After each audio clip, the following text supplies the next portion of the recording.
नमस्कार, जय हिंद। मेरा नाम है पूजा गिरीश और एक बार पुनः उपस्थित हूँ आप सभी के समक्ष 10 मिनट शो में हिस्ट्री के एक बहुत ही इंपॉर्टेंट टॉपिक के साथ। जैसा कि आप तस्वीर में देख पा रहे हैं, आपको एक युद्ध की पृष्ठभूमि दिखाई दे रही है और यही हमारा आज का टॉपिक है, मौर्य पूर्व विदेशी आक्रमण।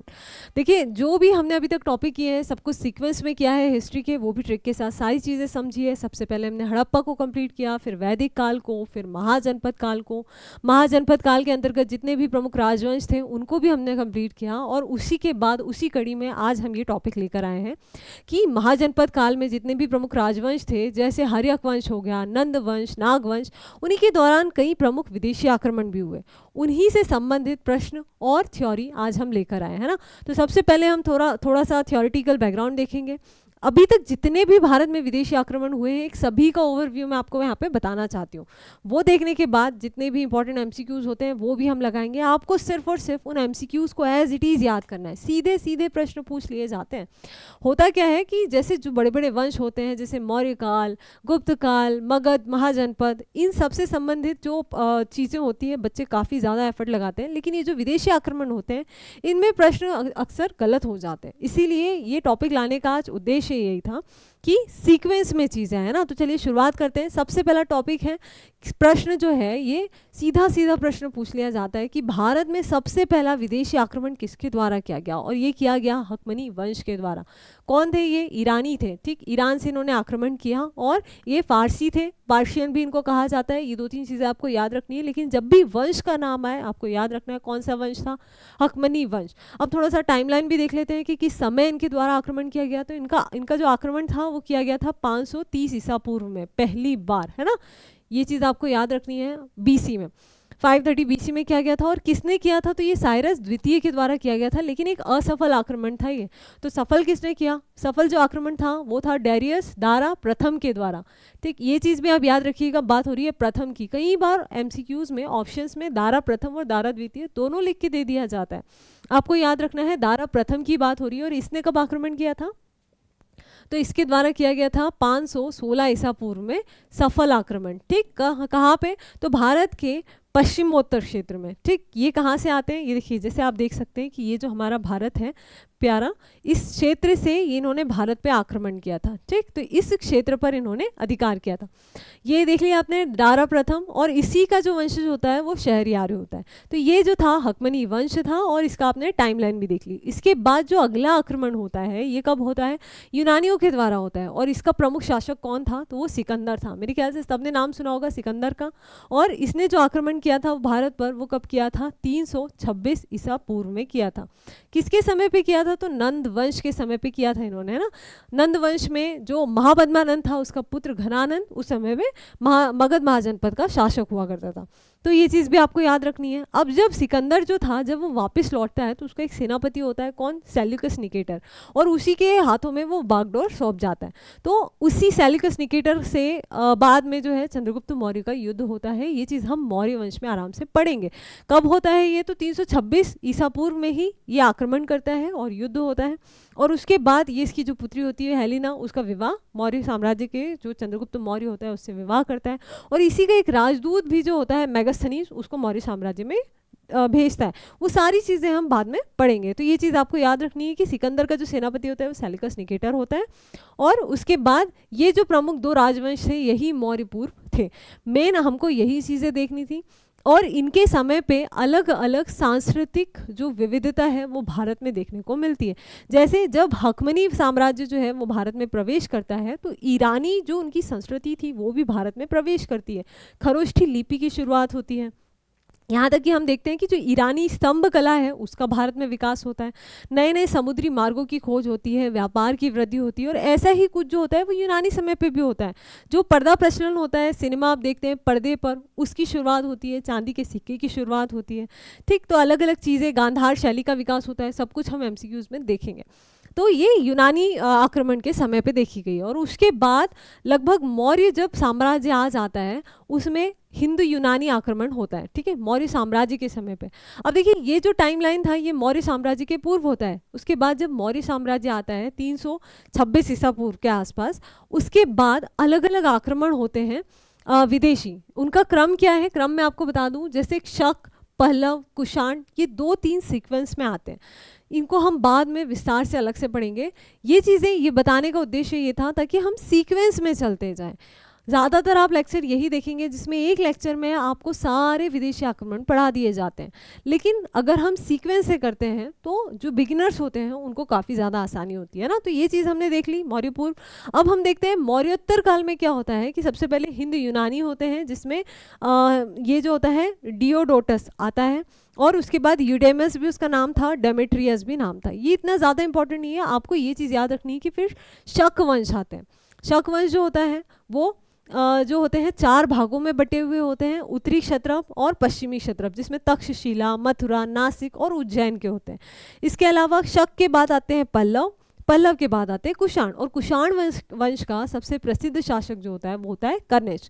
इसके बाद जो होता है हुणों का आक्रमण होता है गुप्त काल में, और उसके बाद आते हैं विदेशी आक्रमणकारी वो में मुस्लिम आक्रमणकारी, ठीक, जिसका सबसे पहला मुस्लिम आक्रमणकारी जो था उसका नाम था मोहम्मद बिन कासिम, जो कि 712 ईस्वी में भारत आता है। और ये जो टाइम पीरियड होता है ये मध्यकालीन इतिहास के अंतर्गत आता है। तो ये सारी चीज़ें हम समझेंगे। आपने एक ओवरव्यू समझा कि क्या क्रम था विदेशी आक्रमणकारियों का भारत में प्रवेश करने का। अब इससे संबंधित जितने भी इंपॉर्टेंट एमसीक्यूज हैं वो हम देख लेते हैं। पहला प्रश्न है कि ईरानी आक्रमण का भारत पर पहला सफल प्रयास किस शासक ने किया था, और हमने देखा किसने किया, तो दारा प्रथम के द्वारा किया गया। ठीक, अगला है दारा प्रथम ने भारत के किस क्षेत्रों को अपने साम्राज्य में शामिल कर लिया, तो वो था गांधार और सिंध, है ना। ये चीज़ आपको याद रखनी है। ईरानी आक्रमण के समय भारत का उत्तर पश्चिमी क्षेत्र, जो मैंने आपको बताया कि भारत का जो मुकुट है उसमें जो उत्तर पश्चिम क्षेत्र है, उत्तर पश्चिम क्षेत्र उस किस साम्राज्य का हिस्सा बना, और किस साम्राज्य का हिस्सा बना, तो ये बना हकमनी साम्राज्य का, है ना। कहाँ से आए थे, ईरान से आए थे। अगला है निम्नलिखित में से कौन सिकंदर के साथ भारत आने वाला इतिहासकार नहीं था।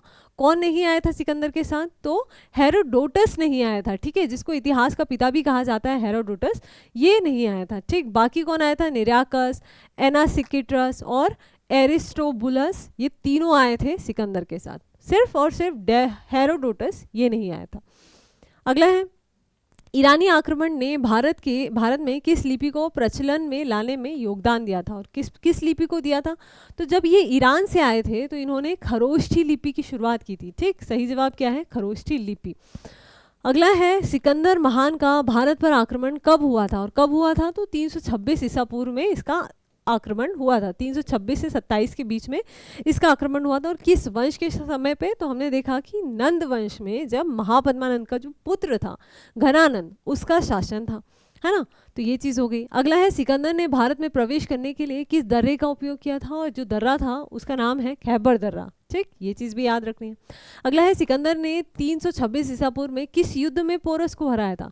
सिकंदर ने जब भारत में प्रवेश किया तो उस समय पे उसने अलग अलग युद्ध किए थे, जिसमें एक आम्बी से युद्ध किया था, जिसने सिंध वाले क्षेत्र में, और आम्बी ने आत्मसमर्पण कर दिया था। उसके अलावा उसका युद्ध होता है पोरस से। ठीक, और पोरस बहुत ही महान राजा था, और ऐसा माना जाता है कि उसके साथ जो युद्ध हुआ था वो हुआ था हाइडेस पीस का युद्ध। ठीक, हाइडेस पीस का युद्ध हुआ था रावी नदी के तट पर, और इसमें किताबों में ऐसा कहा गया है कि पोरस की वीरता से सिकंदर जो है वो काफ़ी प्रभावित होता है और उसका साम्राज्य उसे वापस देता है, लेकिन वास्तविकता मेरे ख्याल से इससे परे है, और ऐसा माना जाता है कि असली विजय जो थी वो पोरस की हुई थी। ठीक, तो ये चीज़ है। आगे बढ़ते तो आपको याद रखना है हाइडेस पीस का युद्ध हुआ था। अगला है हाइडेस पीस युद्ध के बाद सिकंदर ने पोरस के साथ क्या किया था, तो पोरस ने जो है उसे उसका साम्राज्य जो है सिकंदर ने वापस दे दिया था पोरस को। ठीक, ऐसा बताया जाता है। अगला है ईरानी आक्रमण के दौरान भारत और ईरान के बीच किस क्षेत्र में व्यापार बढ़ा, और किस क्षेत्र में व्यापार बढ़ा, तो समुद्री व्यापार बढ़ा, क्योंकि समुद्र के रास्ते ही अक्सर आया करते थे। अगला है सिकंदर ने आक्रमण के बाद भारत में किस कला शैली का विकास हुआ, तो यहाँ पे गांधार कला शैली का विकास हुआ था। ठीक, और ये जो थी गांधार कला शैली, इसमें मेनली बौद्ध धर्म से संबंधित मूर्तियों का निर्माण किया जाता था। इसका जो है हम मौर्य काल में इसका और ज़्यादा विस्तार से पढ़ेंगे। अगला है सिकंदर ने भारत अभियान के दौरान कौन सा भारतीय राजा तक्षशिला का शासक था, और कौन था, तो ये था अम्बी। ठीक, जिसने आत्मसमर्पण कर दिया था। अगला है ईरानी शासकों ने भारत में किस प्रकार के सिक्कों का प्रचलन किया था, और किस प्रकार के सिक्के, तो चांदी के सिक्कों की इन्होंने शुरुआत की थी, है ना। और देखिए चित्र रूपी जो चांदी के सिक्के हुआ करते थे, पहली बार छापे लगे हुए या फिर चित्रों के रूप में उनका प्रवेश इन्हीं के द्वारा किया जाता है। और उसके बाद भारत ने भी इसको अपनाया और फिर अलग अलग आकृतियों का इस्तेमाल किया गया। अगला है, सिकंदर ने भारत आक्रमण के पहले उनके किस साम्राज्य को नष्ट कर दिया था? और किस साम्राज्य को नष्ट कर दिया था? तो ये किया था हकमनी साम्राज्य को। सबसे पहले जो यही साम्राज्य था हकमनी, जिसने भारत पे आक्रमण किया था। अगला है, सिकंदर के भारत अभियान ने किस भारतीय शासक को सत्ता में आने के लिए प्रेरित किया था? और किसको किया था?